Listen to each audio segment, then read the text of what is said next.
warahmatullahi wabarakatuh. Perkenalkan, nama saya Wardana Ziha.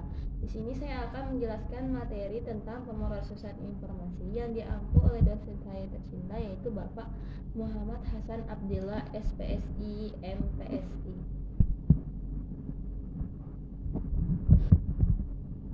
Yang akan saya bahas yaitu pemrosesan informasi. Isinya, yang pertama ada latar belakang pemrosesan informasi, yang kedua pengertian pemrosesan informasi, yang ketiga pembahasan pemrosesan informasi, yang keempat manfaat pemrosesan informasi, dan yang kelima tujuan pemrosesan informasi. Saya bahas pertama yaitu latar belakang.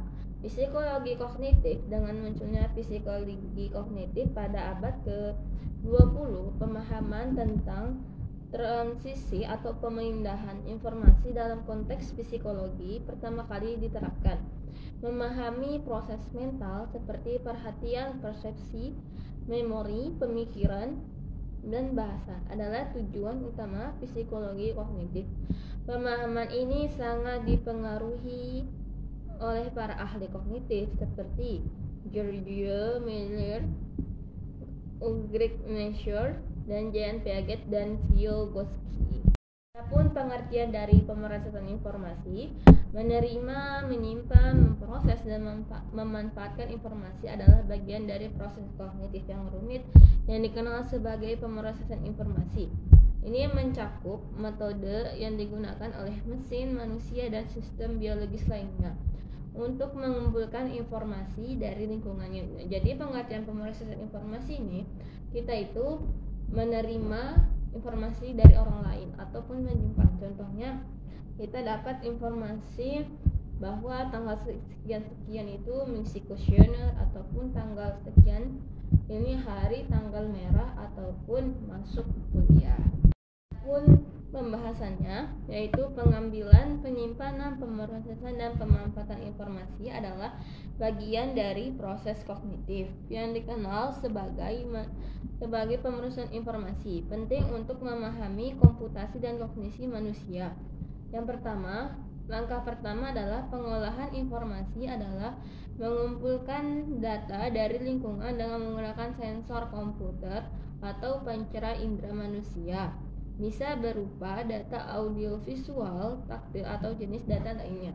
Contohnya, kita tahu bahwa itu spidol dengan melihat pancara indera dengan mata kita, dan kita tahu itu rasanya asin, pedas, manis itu melalui lidah kita, dan kita merasakan hati yang tenang maupun tidak tenang itu lewat hati kita. Juga untuk mencium bau, kita tuh bisa dari hidung kita, misalnya mencium wangi parfum ataupun mencium sejenisnya. Manfaat dari pemrosesan informasi, yang pertama dalam pembelajaran dan pendidikan, yaitu pemrosesan informasi memungkinkan individu untuk belajar dan memahami konsep-konsep baru, mengingat informasi, dan mengembangkan pemahaman yang lebih baik tentang materi pelajaran. Contohnya di dalam kuliah ini kita diajarkan psikologi perkembangan, jadi kita tahu materi-materi tentang perkembangan kognitif anak, perkembangan fisik, dan lainnya. Adapun manfaat yang kedua yaitu komunikasi. Pemrosesan informasi memungkinkan untuk individu atau diri sendiri untuk berkomunikasi dengan orang lain melalui kata-kata, gambar, suara, atau simbol.